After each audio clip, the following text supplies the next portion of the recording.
Hi everybody, it's Bond Kai 922. Okay, it's time for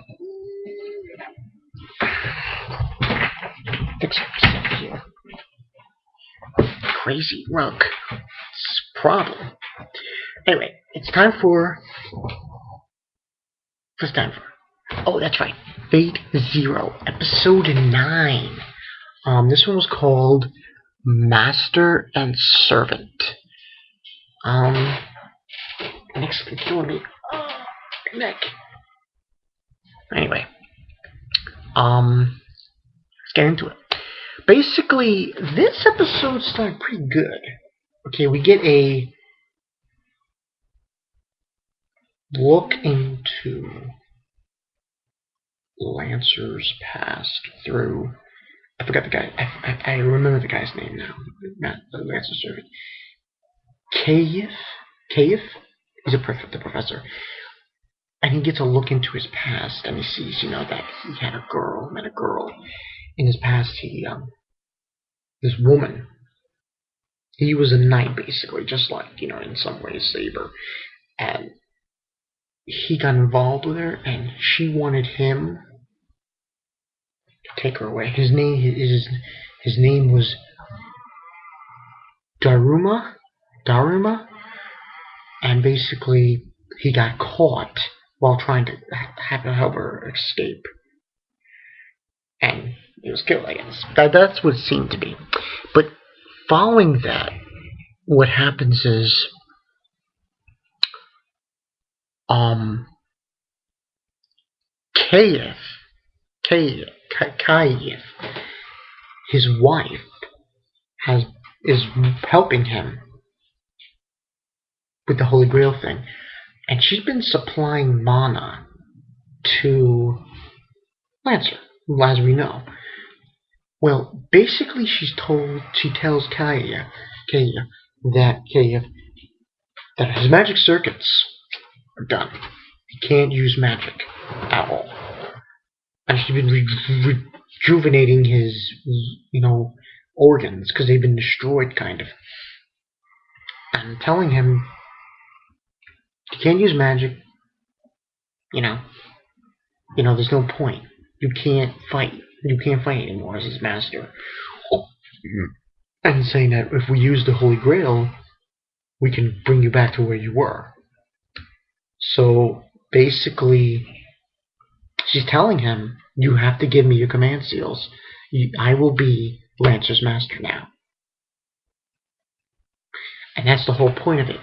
And he doesn't want to give it up. And then she proceeds to, I'm not going to do it obviously, but break his finger. And then it's like, she's got this sick look in her face. After that thing transpires, what happens? After that happens, we get a scene with her. Actually, there's a scene before that with Saber, Ilya, Kitsurugi, and Maya, who's in bed. And they're discussing and things that they need to do and so on and so forth. But what happens between Kayif's wife and Lancer is she's proclaimed that, I'll be your master now, and he doesn't want it because he's made a pledge to Kayif. So there's a bind thing here, and basically she just comes out and says, if you feel guilty for what has happened here, then we will use the Grail to help him, to bring him back to his former glory. And while he's looking at her, he sees the woman from his past. So she's pledged to him that that's what she's going to do, and that's been sealed up. But back to Saber, what happens is, she asks Ilya to tell Kitsurugi we need to go after Castor. He doesn't want to do that because he feels that we need to take care of Lancer's master. So he leaves And that's it. That's the end of him. Well, he leaves, and then Nearly is like, she's torn about it. And then we get another scene. Now, this is what this episode was called Master and Servant, but the majority of the episode circled around Ryder and his master, the kid, and they find out where Castor is, where his laboratory is, and it's basically on the edge of the river in this sewer area. So he's doing this experiment in his room, and he finds out where it is, and they get in Ryder's chariot, and they go in there, and they're in the thing, and Ryder sees he sees in front of him, and he knows what's in there, and he says, don't. He warns him. He warns his master. I forgot the kid's name. Don't look in there. What does he do? He pops these pellets that produce light, and he sees what's there. He sees a bloody shoe and his blood all over the place. Cass has been killing children. And he starts to throw up, and he says, oh, anyone who does, and basically Ryder's saying to him, anyone who doesn't react to this situation like this, I will punch him in the face. And he's like crying, the kid and stuff, but this is a tremendous thing. It's killing children. It's like, what the fuck is this shit? While that happens, assassins show up, and they start to go after him. They knock him out, and the assassins leave. And Ryder tells his master, I think it's time we leave. And he basically destroys his laboratory, Castor. So now he's saying, oh, he'll go into the open now. He'll have to come out. No more hiding for Castor. He has to come out in the open. After that situation is over, we get this scene between Killia and Tosaka, Rin's father. And they're talking about Assassin and about Ryder, and that they will eventually have to deal with him, but for now we'll leave him, tell the assassins to stay close to him, but without being seen. And that's how it ends. This was not as intense as last week's. Not as intense. Out of 5, I would give it 3.5. It was still good. Still good. It was very good. Still a good episode. But, yeah, it wasn't as intense as last week's. This show is so boss. Fate Zero is so good.